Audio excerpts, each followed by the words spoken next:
Hello welcome back to my YouTube channel. ഞാൻ ഇന്ന് വന്നിട്ടുള്ളത് നമ്മളെ ലൈഫ് സ്റ്റൈൽ ഡിസീസസിലെ ഒരു വില്ലനെ കുറിച്ച് ചർച്ച ചെയ്യാൻ വേണ്ടിയിട്ടാണ്. അതായത് ഡയബറ്റിക്സ് ഉള്ള പേഷ്യൻസിൽ നമ്മൾ പ്രധാനമായും ആശങ്കപ്പെടുന്ന ഒരു നേത്രരോഗമാണ് ഡയബറ്റിക് റെറ്റിനോപ്പതി എന്നത്.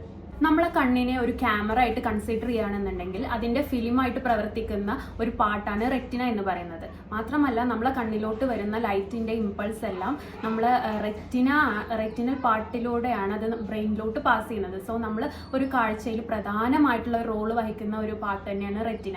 ഈ ഒരു റെറ്റിനയ്ക്ക് പ്രവർത്തിക്കാൻ വേണ്ടിയിട്ട് ഒരു പ്രോപ്പർ ആയിട്ടുള്ള ബ്ലഡ് സർക്കുലേഷൻ വളരെ ഇമ്പോർട്ടൻ്റ് ആണ്. സോ നമ്മൾ ഈ ഒരു ഡയബറ്റിക് റെറ്റിനോപ്പതി എന്ന ഒരു കണ്ടീഷനിൽ മെയിനായിട്ട് അത് എഫക്റ്റ് ചെയ്യുന്നത് നമ്മളെ റെറ്റിനയിലുള്ള ബ്ലഡ് വെസൽസിനെയാണ്. ആദ്യമായിട്ട് അത് ചെയ്യുന്നത് റെറ്റിനയിലുള്ള ബ്ലഡ് വെസൽസ് വളരെ സോഫ്റ്റ് ടിഷ്യൂ ആയതുകൊണ്ട് തന്നെ അതിൽ ഡാമേജ് ഉണ്ടാക്കി ആ ഒരു ഹോളിലൂടെ നമ്മളെ ബ്ലഡും അതുപോലെയുള്ള ദ്രാവകങ്ങളും പുറത്തേക്ക് വന്ന് അതൊരു സെൻട്രൽ മാക്കുലർ എഡിമ അഥവാ CME എന്ന് പറഞ്ഞ ഒരു കണ്ടീഷനിലോട്ട് നയിക്കുകയാണ്. മാത്രമല്ല നമ്മളെ റെറ്റിനയിലെ ഏറ്റവും കാഴ്ചയ്ക്ക് വേണ്ടി വളരെ ഇമ്പോർട്ടൻ്റ് ആയിട്ടുള്ള ഒരു സെൻട്രൽ പാർട്ടാണ് മാക്കുല എന്ന് പറയുന്നത്. പിന്നീട് ഉണ്ടാകുന്ന ഒരു കണ്ടീഷനാണ് ഈ ഒരു ലീക്കേജ് വന്ന ബ്ലഡ് വെസൽസ് പിന്നീട് അടയുകയും ഈ ഒരു ബ്ലഡ് വെസൽസിന് പകരമായിട്ട് നമ്മളെ ബ്രെയിൻ ഇമ്പൾസ് കൊടുത്തിട്ട് അവിടെ പുതുതായിട്ടുള്ള ഒരു ബ്ലഡ് വെസൽസ് ഫോം ചെയ്യുകയും ചെയ്യുന്നുണ്ട് നമ്മളെ റെറ്റിനയിൽ. ആ ഒരു പ്രോസസ്സിന്റെ പേരാണ് നിയോവാസ്കുലറൈസേഷൻ. പക്ഷെ അൺഫോർച്ചുനേറ്റ്ലി നമ്മൾ ഈ ഒരു പുതിയ ബ്ലഡ് വെസൽസ് എന്ന് പറയുന്നത് വളരെ വീക്കും ഫ്രജൈലുമാണ്.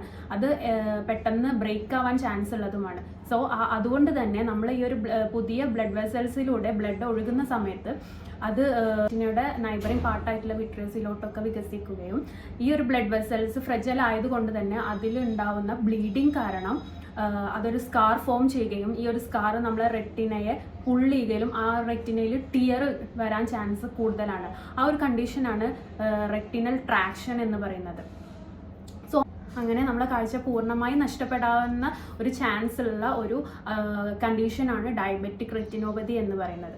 എങ്ങനെ ഒരു പരിധി വരെ നമുക്ക് ഈ ഒരു ഡയബറ്റിക് റെറ്റിനോപ്പതി എന്ന് പറയുന്ന കണ്ടീഷൻ നമുക്ക് അവോയ്ഡ് ചെയ്യാം? ഇതിൽ നിങ്ങൾ ഏറ്റവും കൂടുതൽ മനസ്സിലാക്കേണ്ട കാര്യം പ്രാരംഭഘട്ടം ഒരു സ്റ്റാർട്ടിംഗ് സ്റ്റേജിൽ ഒരിക്കലും ഈ ഒരു കണ്ടീഷൻ ഡയബറ്റിക് റെറ്റിനോപ്പതി എന്ന് പറയുന്ന കണ്ടീഷൻ അസിംറ്റമാറ്റിക് ആയിരിക്കും. ഒരിക്കലും സിംറ്റംസ് ഒന്നും കാണിക്കൂല. ഇവൺ ആ ഒരു പേഷ്യന്റിന് കാഴ്ച ടെസ്റ്റ് ചെയ്ത് കഴിഞ്ഞ് ഫുള്ള് കാഴ്ച ഉണ്ടെങ്കിൽ പോലും നമ്മളെ ഡയബറ്റിക് റെറ്റിനോപ്പതിക് ചേഞ്ചസ് നമ്മളെ കണ്ണിന്റെ ഞരമ്പിൽ ഉണ്ടായിരിക്കുന്നതാണ്. സോ ഒരിക്കലും നമ്മൾ ഒരു സിംറ്റംസ് വരെ ഒരു സൈന് വരുന്നത് വരെ വെയിറ്റ് ചെയ്യാണ്ടിരിക്കുക.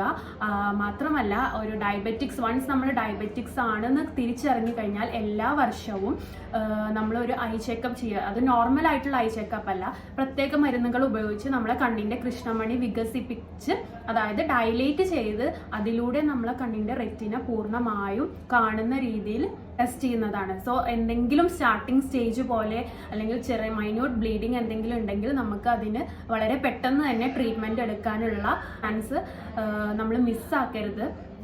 മാത്രമല്ല ഞാൻ ഓൾറെഡി പറഞ്ഞ പോലെ തന്നെ നമ്മൾ സിംറ്റംസ് വരാൻ കാത്തിരിക്കണ്ട എന്ന് ഞാൻ ഓൾറെഡി പറഞ്ഞു കഴിഞ്ഞു. പക്ഷെ നമുക്ക് ചില സിംറ്റംസ് ലൈക്ക് ഫ്ലോട്ടേഴ്സ്, ഇൻക്രീസ്ഡ് ആയിട്ടുള്ള ഫ്ലോട്ടേഴ്സ് കാണാം, അതുപോലെ പ്രാണി പറക്കുന്ന പോലെ, ചിലന്ത വല കെട്ടിയ പോലെ നമ്മൾ കാണുന്ന കാഴ്ചയിൽ സെൻട്രൽ ആയിട്ടുള്ള ഒരു ബ്ലാക്ക് സ്പോട്ട് പോലെ കാണുകയൊക്കെ ആണെന്നുണ്ടെങ്കിൽ ഒരിക്കലും അത് വെച്ചുകൊണ്ടിരിക്കാതെ ഒരു എമർജൻസി കണ്ടീഷൻ പോലെ തന്നെ നമ്മൾ അടുത്തുള്ള ഒരു ഒരു ഐ കെയർ പ്രൊഫഷണലിനെ പോയി കണ്ട് കണ്ണിൽ മരുന്നൊഴിച്ച് ഡയലേറ്റഡ് എക്സാമിനേഷൻ നടത്തേണ്ടത് വളരെ അത്യാവശ്യമാണ്. പുറമെ നമ്മൾ എപ്പോഴും ഒരു പ്രോപ്പർ ഡയബറ്റിക് പ്രൊഫൈൽ കീപ്പ് ചെയ്യണം.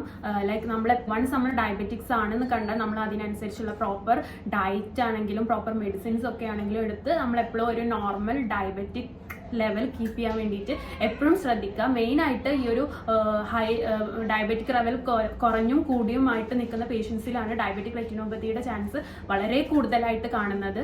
സോ എല്ലാവരും ഹെൽത്തി ആൻഡ് സേഫ് ആയിരിക്കുക. Thank you.